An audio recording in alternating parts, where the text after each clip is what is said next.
വിക്ടോറിയയിൽ പൊതുഗതാഗത നിരക്ക് വർദ്ധിക്കുന്നു. 2026 മുതൽ യാത്രക്കാർക്ക് അധിക ബാധ്യത. മെൽബൺ. വിക്ടോറിയയിലെ പൊതുഗതാഗത നിരക്കുകളിൽ 2026 മുതൽ വർധനവ് നടപ്പിലാക്കുന്നു. പുതിയ നിരക്കുകൾ പ്രാബല്യത്തിൽ വരുന്നതോടെ സ്ഥിരമായി യാത്ര ചെയ്യുന്നവർക്ക് വർഷത്തിൽ ഏകദേശം $104 അധികമായി ചെലവാക്കേണ്ടി വരുമെന്നാണ് റിപ്പോർട്ടുകൾ. വെള്ളിയാഴ്ച രാത്രി പബ്ലിക് ട്രാൻസ്പോർട്ട് വിക്ടോറിയയുടെ PTV വെബ്സൈറ്റിലൂടെയാണ് സർക്കാർ നിരക്ക് വർധനവിനെക്കുറിച്ചുള്ള വിവരങ്ങൾ പുറത്തുവിട്ടത്. പ്രധാന മാറ്റങ്ങൾ ഇങ്ങനെ: 2 മണിക്കൂർ പാസ്, സോൺ 1 ആൻഡ് 2.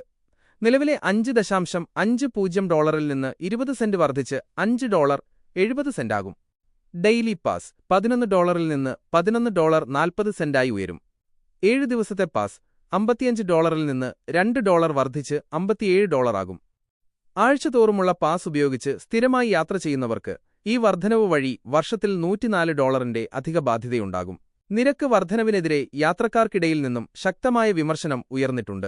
ജനങ്ങളെ പൊതുഗതാഗതം ഉപയോഗിക്കാൻ പ്രോത്സാഹിപ്പിക്കുന്നതിന് പകരം നിരക്ക് കൂട്ടുന്നത് തിരിച്ചടിയാകുമെന്നാണ് യാത്രക്കാരുടെ അഭിപ്രായം. സൗജന്യ യാത്ര പ്രഖ്യാപിച്ചു. നിരക്ക് വർധനവ് ജനങ്ങൾക്ക് ബുദ്ധിമുട്ടുണ്ടാക്കുമെന്നതിനാൽ ചില ഇളവുകളും സർക്കാർ പ്രഖ്യാപിച്ചിട്ടുണ്ട്. ഫെബ്രുവരി മാസം വരെ എല്ലാ വാരാന്ത്യങ്ങളിലും കൂടാതെ ക്രിസ്മസ്, ന്യൂ ഇയർ ദിവസങ്ങളിലും യാത്രക്കാർക്ക് പൊതുഗതാഗതം സൗജന്യമായി ഉപയോഗിക്കാം.